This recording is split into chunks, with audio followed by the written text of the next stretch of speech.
ഇപ്പോൾ ആൻഡോ അഗസ്റ്റിൻ ഈ പരിപാടിയുടെ പ്രധാന സ്പോൺസറാണ്, റിപ്പോർട്ടർ TV MD ആണ് ശ്രീ ആൻഡോ അഗസ്റ്റിൻ. ഇത്തരത്തിലൊരു ഊഹാപോഹം വരാനുള്ള സാഹചര്യം എന്താണ്? ഈ TYC സ്പോർട്സിന്റെ റിപ്പോർട്ട് താങ്കൾ ശ്രദ്ധിച്ചിരുന്നു? നമ്മൾ ഈ ഊഹാപോഹം പരത്താൻ തുടങ്ങിയിട്ട് കേരളത്തിലെ മാധ്യമങ്ങൾ കുറെ നാളായല്ലോ. ഇത് എത്ര നാളായി നിങ്ങൾ ഇത് പരത്താൻ തുടങ്ങിയിട്ട്? AFA ഒഫീഷ്യലായിട്ട് അനൗൺസ് ചെയ്ത് കഴിഞ്ഞിട്ടും നിങ്ങൾക്ക് അതിന് മേലെ വിശ്വാസമില്ലെങ്കിൽ നമുക്ക് എന്താണ് ചെയ്യാൻ കഴിയുക? AFA കേരളത്തിൽ മാച്ച് ഉണ്ടെന്ന് ഒഫീഷ്യലായിട്ട് അനൗൺസ് ചെയ്തു. എന്നിട്ട് നിങ്ങൾ ഇത് പറയുന്നതിൽ എന്താ അർത്ഥമാണുള്ളത്? നിങ്ങൾ എവിടുന്ന് കേരളത്തിൽ ഇന്ത്യയിലുമായിട്ട് മാധ്യമങ്ങൾ എത്ര നാളായി ഈ പരിപാടി തുടങ്ങിയിട്ട്? നിങ്ങൾ വരില്ല വരില്ല വരില്ല എന്ന് പറഞ്ഞ കാലത്തും ഞാൻ നിങ്ങളോട് പറഞ്ഞില്ലേ മെസ്സി വരും, കേരളത്തിൽ കളിക്കും, അർജന്റീന വരും, കേരളത്തിൽ കളിക്കും നിങ്ങളോട് പറഞ്ഞതല്ലേ?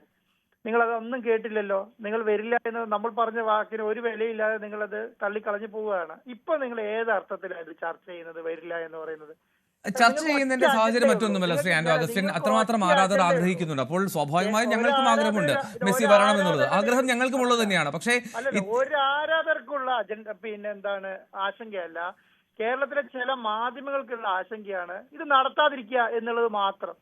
അതിന് വേണ്ടിയിട്ട് നിങ്ങൾ എല്ലാ പണികളും എടുക്കുന്നുണ്ട്. കുറെ നാളുകളായിട്ട് നിങ്ങൾ എടുക്കുന്നുണ്ടല്ലോ ഈ പണി. വളരെ മോശമാണ് നിങ്ങൾ ഇത് ചെയ്യുന്നത്. കേരളത്തോട് ചെയ്യുന്ന ഒരു കാര്യം മോശമാണ്. നിങ്ങൾ കേരളത്തിലെ സ്പോർട്സ് ആരാധകരോട് ചെയ്ത ഒരു മോശം പരിപാടിയാണ്. നിങ്ങൾക്ക് എന്ത് ക്രെഡിബിലിറ്റിന്റെ അർത്ഥത്തിലാണ് നിങ്ങൾ ഇത് ചർച്ച ചെയ്യുന്നത്? ലോകത്തെ എത്ര മാധ്യമങ്ങൾ എന്തൊക്കെ പറയുന്നത് അത് മുഴുവൻ സത്യമാണോ? നിങ്ങൾക്ക് എന്തെങ്കിലും ഒരു ഒഫീഷ്യൽ കൺഫർമേഷൻ കിട്ടിയിട്ടുണ്ടോ?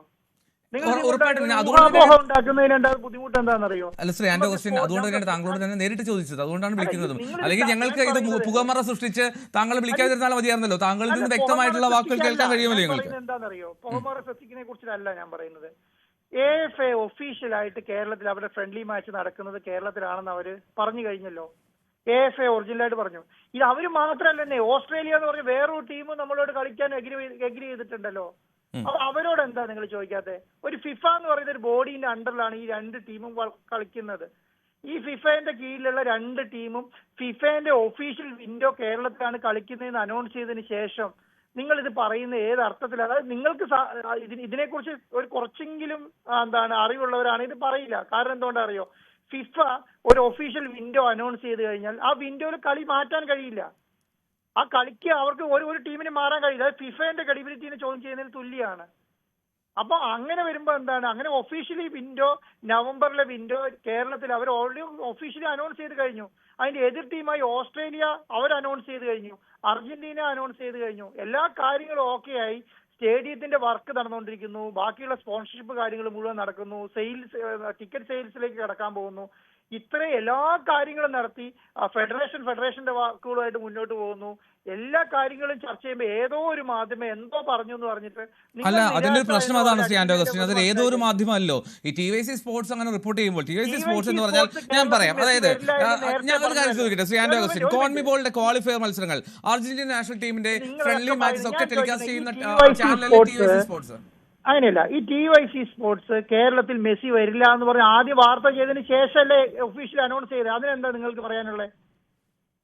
അന്ന് TYC സ്പോർട്സ് കേരളത്തിൽ കളിയില്ല, ആഫ്രിക്കയിലാണ് കളി എന്ന് വാർത്ത കൊടുത്തതിന് ശേഷമാണല്ലോ ഒഫീഷ്യലി ആയിട്ട് അർജന്റീന AFA അവരുടെ സൈറ്റിലും അവരുടെ സോഷ്യൽ മീഡിയ പേജുകളിലും അവർ ഒഫീഷ്യലായിട്ടും അവരുടെ പ്രസിഡന്റ് അനൗൺസ് ചെയ്തതിന് ശേഷമല്ലേ? അതിനെന്താ നിങ്ങൾക്ക് മറുപടി പറയാനല്ലേ? അപ്പൊ ആ വാർത്ത ശരിയായിരുന്നോ? അവർ കൊടുത്ത വാർത്ത ശരിയായിരുന്നോ? തെറ്റാണ്, അതിൽ യാതൊരു ആശങ്കപ്പെടേണ്ട സാഹചര്യമില്ല എന്നുള്ള വ്യക്തത വരുത്തിയാണ്. ഇല്ലാന്ന് മാത്രമല്ല, നിങ്ങൾ ഇനി ചോദിച്ചിട്ട് കൊടുക്കാനും പാടില്ല. മെസ്സി വരില്ലേ എന്ന് ചോദിച്ചിട്ട് കൊടുക്കാനും പാടില്ല. മെസ്സി വരുമോ ഇല്ലെന്ന് 30 ദിവസത്തിന് അപ്പുറം കഴിയാൻ പറ്റുമല്ലോ. അപ്പൊ നമ്മളെ സംബന്ധിച്ച് നിങ്ങൾ ആരാധകരെ നിങ്ങൾ കളിയാക്കുന്നതിന് തുല്യമാണ്. ഞാൻ പറയുന്നത് നിങ്ങൾ പോസിറ്റീവായിട്ട് ഇതിനെ ചർച്ച ചെയ്യുന്നേ. നിങ്ങൾ എന്തുകൊണ്ട് അതിൽ പോസിറ്റീവായിട്ട് ചർച്ച ചെയ്യാത്തത്? കേരളത്തിൽ അർജന്റീന വരും എന്നുള്ള നിലയ്ക്കും ഒരു ഇന്ത്യ പോലത്തെ ഒരു രാജ്യത്ത് ഇന്ത്യയിലെ ഏറ്റവും വലിയ ഇവന്റാണ് കൊച്ചു കേരളത്തിൽ നടക്കാൻ പോകുന്നത്. ആ അർത്ഥത്തിൽ ഒരു ചർച്ച പോലും കണ്ടില്ലല്ലോ. എന്തേ അങ്ങനെ ചർച്ച ചെയ്യാത്തത്? കാരണം കൊച്ചി പോലെ അന്താരാഷ്ട്ര ഒരു സ്റ്റേഡിയം ഒരു ലോക നിലവാരത്തേക്ക് ഉയർത്തി ആ ലെവലിലേക്ക് ഒരു കളി കൊണ്ടുവരാന്ന് പറഞ്ഞാൽ ചെറിയ കാര്യമല്ലാന്ന് ഞാൻ പറയുന്നത്. ഇത് നമ്മളെപ്പോലെ ഒരു കമ്പനിക്ക് ഇത് ചെയ്യാൻ കഴിയുന്നതിന് വലിയ കാര്യമായിട്ടാണ് ഞാൻ വിചാരിക്കുന്നത്. കാരണം അത് ഗവൺമെന്റ് ഓഫ് കേരളത്തിന്റെ ഒരു വലിയ ഇനീഷ്യേറ്റീവാണ്. അത് ചെറുതായിട്ട് നമുക്ക് കാണാൻ കഴിയില്ല. അവിടെ സ്പോർട്സ് മിനിസ്റ്റർ, മുഖ്യമന്ത്രി, കേരള ഗവൺമെന്റ് മൊത്തം ഇവരെല്ലാം ഇതിനു വേണ്ടി അക്ഷീണം പ്രയത്നിച്ചുകൊണ്ടിരിക്കുകയാണ്. എത്ര ആൾക്കാരാണ് ഇതിന്റെ പുറകിൽ പണിയെടുക്കുന്നത് അറിയോ? 10,000 ആൾക്കാരാണ് ഇതിന്റെ പുറകിൽ പണിയെടുത്തുകൊണ്ടിരിക്കുന്നത്. 1-2 ആൾക്കാരല്ല. അതിന്റെ ഒരു വലിപ്പം നിങ്ങൾക്ക് മനസ്സിലാക്കാതെ വെറുതെ ഒരു ചോദിച്ചു കേട്ട് കൊടുക്കാം. മെസ്സി വരില്ലേ, നിങ്ങൾക്ക് മെസ്സി വരില്ല എന്നുള്ളത് ഞാൻ അന്നേ ചോദിക്കുന്ന ഒരു കാര്യം. നിങ്ങളോട് ആരെയും മെസ്സി പറഞ്ഞോ? അർജന്റീന പറഞ്ഞോ? അർജന്റീന ഒഫീഷ്യലായി അനൗൺസ് ചെയ്തോ? നിങ്ങൾ അർജന്റീനയോട് ചോദിക്കുക, അല്ലെങ്കിൽ നിങ്ങൾ അർജന്റീനന്റെ ഒഫീഷ്യലായിട്ട് ആരോടെങ്കിലും ചോദിച്ചിട്ട് പറയും. കേരളത്തിൽ, ഇന്ത്യ, ലോകത്ത് എത്ര മാധ്യമങ്ങളുണ്ട്, എന്തെങ്കിലുമൊക്കെ വിളിച്ചു പറയുന്നുണ്ട്. അതിന് മുഴുവൻ നമുക്ക് ഇവിടെ ഇതിനെ ഒരു പുകമറ സൃഷ്ടിക്കുന്ന എന്ത് അർത്ഥത്തിലാണ്? വളരെ അക്കാര്യത്തിൽ ഒരു വ്യക്തത വരുത്തുക മാത്രമാണ് നിങ്ങൾ ചെയ്തത്. ഒരു കാര്യം കൂടി ചോദിച്ചോട്ടെ. ഞാൻ ഇന്നലെ 100% വ്യക്തതയോടും ക്ലാരിറ്റിയോടും കൂടി പറഞ്ഞു. ഒക്ടോബർ മാസത്തിലെ ഫിഫ വിൻഡോ കളിക്കാൻ വേണ്ടി ഫിഫ തീരുമാനിച്ചിട്ടുണ്ട് കേരളത്തിൽ. അതിൽ 2 ടീമാണുള്ളത്. ഒന്ന് അർജന്റീനന്റെ എ ടീമും ഒന്ന് ഓസ്ട്രേലിയന്റെ എ ടീമും. അർജന്റീന എ ടീമിനെ നയിക്കുന്നത് അതിന്റെ ക്യാപ്റ്റൻ മെസ്സിയാണ്. ആ മെസ്സി അടങ്ങുന്ന ടീമാണ് കേരളത്തിൽ വരിക. അവരെ ലിസ്റ്റ് അടക്കം അവർ അനൗൺസ് ചെയ്ത് കഴിഞ്ഞു. ഓൾറെഡി അവരെ ലിസ്റ്റ് പുറത്തുവിട്ട് കഴിഞ്ഞു. ആ പുറത്തുവിട്ടതിന് ശേഷം അക്കാര്യത്തിലേക്കാണ് ഞാൻ വരാൻ തുടങ്ങിയത്. ശ്രീ ആന്റോ അഗസ്റ്റിൻ, ആ ലിസ്റ്റിന്റെ കാര്യത്തിൽ ഒരു കാര്യം ചോദിച്ചിട്ട് അർജന്റീന ഒഫീഷ്യൽ പേജിലൊന്നും ആ ലിസ്റ്റ് കണ്ടില്ല. മാത്രമല്ല ഫ്രണ്ട്ലി മാച്ചിന്റെ ടീം പ്രഖ്യാപനം വരാൻ പോകുന്നതല്ലേ ഉള്ളൂ എന്നൊരു സംശയമാണ്. ഒക്ടോബറിലെ മാച്ചുമായിട്ട് അവരിപ്പം മയാമിയിലാണ് ഉള്ളത്. അവർ ചൊവ്വാഴ്ച വൈകുന്നേരമാണ് അവരുടെ മാച്ച് അവിടെ കഴിയുക. ആ മാച്ച് കഴിഞ്ഞതിന് ശേഷം അവരുമായി ബന്ധപ്പെട്ട കാര്യങ്ങളൊക്കെ അനൗൺസ് ചെയ്യും. അപ്പൊ അതുമായി ബന്ധപ്പെട്ട് എന്തൊക്കെ കാര്യങ്ങൾ പുറത്തു വരാനിരിക്കുന്നു, എന്തൊക്കെ കാര്യങ്ങൾ ഇനി ചെയ്യാനിരിക്കുന്നു. ഞാൻ പറഞ്ഞു, ഒരു രാജ്യം, ചില രാജ്യങ്ങളൊക്കെ 4000-5000 കോടി രൂപ സ്പെൻഡ് ചെയ്ത്, ആ രാജ്യം സ്പെൻഡ് ചെയ്ത് ഫ്രണ്ട്ലി മാച്ചുകൾ ചെയ്തുകൊണ്ടിരിക്കുകയാണ്. ഇവിടെ ഒരു സ്പോൺസർ എടുക്കുന്ന റിസ്കിനെ നിങ്ങൾ എന്തുകൊണ്ട് ബഹുമാനിക്കുന്നില്ല? എനിക്ക് ബഹുമാനം കിട്ടാൻ വേണ്ടിയിട്ടല്ല ഞാൻ പറഞ്ഞത്, വലിയ റിസ്ക് ആണെന്ന്. കാരണം ഇതിനെ ഞാൻ പറയുന്നത് നമ്മൾ സ്പോൺസർ എന്നുള്ള നിലയ്ക്കല്ല.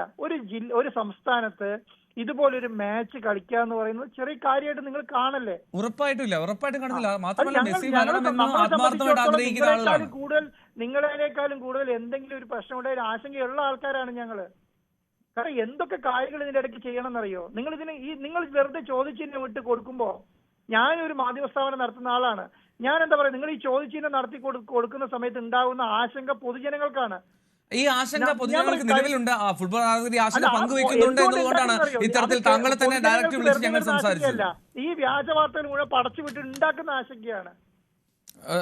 ഈ വാർത്ത ഞങ്ങളല്ല ശ്രീ ആന്റോ അഗസ്റ്റിൻ വിട്ടത്, അത് TVC സ്പോർട്സിന്റെയാണ്. കേരളത്തിലെ ജനങ്ങൾക്ക് ആശങ്ക വരില്ല. ഇവിടുത്തെ പ്രധാനപ്പെട്ട മാധ്യമങ്ങൾ ഇത് ചർച്ച ചെയ്ത് അലമ്പാക്കുന്നതാണ്. എത്ര നാളായിട്ട് ഇത് നടക്കുന്നു? കാരണം ഒരു മാധ്യമം, ഞാൻ സത്യസന്ധമായിട്ട് പറയാം, കേരളത്തിലെ ഒരു മാധ്യമവും ഇതിന് അനുകൂലമായ ഒരു നിലപാട് ഇതുവരെ സ്വീകരിച്ചിട്ടില്ല. ഇതുവരെ ഇതെങ്ങനെ തകർക്കാം എന്നുള്ള കാര്യം മാത്രമേ ആലോചിച്ചിട്ടുള്ളൂ. ഞാൻ ഒരു ടിക്കറ്റ് സെയിലിന്റെ കാര്യത്തിൽ അത് 18-ാം തീയതി മുതൽ തന്നെയാണ്. കാര്യത്തിലേക്കാണ് ഞാൻ വരുന്നത്. ഞാൻ 1 കോടി എന്ന് പറഞ്ഞിട്ടില്ല, ഞാൻ 50 ലക്ഷം പറഞ്ഞില്ല, ഞാൻ ടിക്കറ്റിന്റെ വിലയെ കുറിച്ച് ഒരു അക്ഷരം മിണ്ടിയിട്ടില്ല ഈ സമയം വരെ. പക്ഷെ കേരളത്തിലെ മാധ്യമങ്ങൾ ചെയ്തൊരു പണിയുണ്ട്. എന്താണെന്നറിയോ? ഇതുവരെ 1 രൂപയുടെ സ്പോൺസർഷിപ്പ് സെല്ല് ചെയ്യാൻ എന്നെ കൊണ്ട് കഴിഞ്ഞിട്ടില്ല. എന്തുകൊണ്ടാണ് കഴിയാത്തതെന്നറിയോ? മെസ്സി വരില്ല എന്നുള്ള പുകമറ മാധ്യമങ്ങൾ സൃഷ്ടിച്ചുകൊണ്ടാണ്. ഈ ടിക്കറ്റ് റേറ്റ് കൂടിയാൽ അതിന്റെ പൂർണ്ണങ്ങൾക്കാണ്. കാരണം എന്റെ മുന്നിൽ ഏക മാർഗ്ഗം ഇനിയുള്ളൂ. എന്ത് മാർഗ്ഗം അറിയോ? ടിക്കറ്റിൽ ഈ പറയുന്ന മുടക്ക് പോലെ തിരിച്ചു കിട്ടുമെന്നുള്ളത്. അത് കിട്ടുമെന്ന് എനിക്ക് ഇപ്പോഴും അറിയില്ല. കാരണം 500 കോടിയിലേക്ക് മേലെ തിരിച്ചു കിട്ടണ്ടേ? ആ പൈസ എനിക്ക് തിരിച്ചു കിട്ടേണ്ടത് എവിടുന്ന? ടിക്കറ്റിൽ നിന്ന് മാത്രമാണ്. പക്ഷെ എന്തുകൊണ്ടാണെന്നറിയോ? ഒരു 50%-60% നമുക്ക് കിട്ടേണ്ട പൈസ എന്ന് പറയുന്നത് സ്പോൺസർഷിപ്പിൽ നിന്ന് മാത്രമായിരുന്നു. ആ സ്പോൺസർഷിപ്പിൽ എന്ന് പറയുന്ന പൈസ നമുക്ക് കിട്ടേണ്ടിരുന്നത് അവിടുന്ന് മാത്രമാണ്. അപ്പൊ ആ പൈസ നമുക്ക് കിട്ടാതിരുന്ന സമയത്ത്, അത് കിട്ടാതിരുന്നതിന് കാരണം എന്ന് പറയുന്നത് കേരളത്തിലെ സ്പോൺസർഷിപ്പ് കച്ചവടം ഒരു മാധ്യമം ചെയ്യാൻ സമ്മതിച്ചിട്ടില്ല. വരില്ല എന്ന് നായ്ക്ക് നാരായണൻ പറഞ്ഞ് ഒരാൾക്ക് വിശ്വാസം ഇല്ലാതെ ആക്കിയത് കേരളത്തിലെ മാധ്യമങ്ങളാണ്. അപ്പൊ കേരളത്തിലെ ഈ പറഞ്ഞ അർജന്റീന ഓസ്ട്രേലിയ മത്സരത്തിന് ടിക്കറ്റ് ചാർജ് കൂടിയിട്ടുണ്ടെങ്കിൽ ആ കൂടിയതിന്റെ പൂർണ്ണ ഉത്തരവാദിത്തം കേരളത്തിലെ മാധ്യമങ്ങൾക്കാണ്. ഒരു മാറ്റം ആ കാര്യത്തിനകത്തില്ല. അത് തന്നെയാണ് എനിക്ക് പൂർണ്ണമായിട്ട് പറയാനുള്ളത്. കാരണം നമുക്കൊരു 8 മാസം സമയം കിട്ടിയേനെ സ്പോൺസർഷിപ്പ് സെല് ചെയ്യാൻ വേണ്ടിയിട്ട്. അത് മാത്രമല്ല, കേരളത്തിലെ ടാക്സ് എത്രയാണെന്ന് നിങ്ങൾക്കറിയോ? ഇന്ത്യയിലെ ടാക്സ് എത്രയാണ്? സ്പോർട്സിന്റെ ടാക്സ് എത്രയാണെന്ന് അറിയോ? 40% GST ആണ്.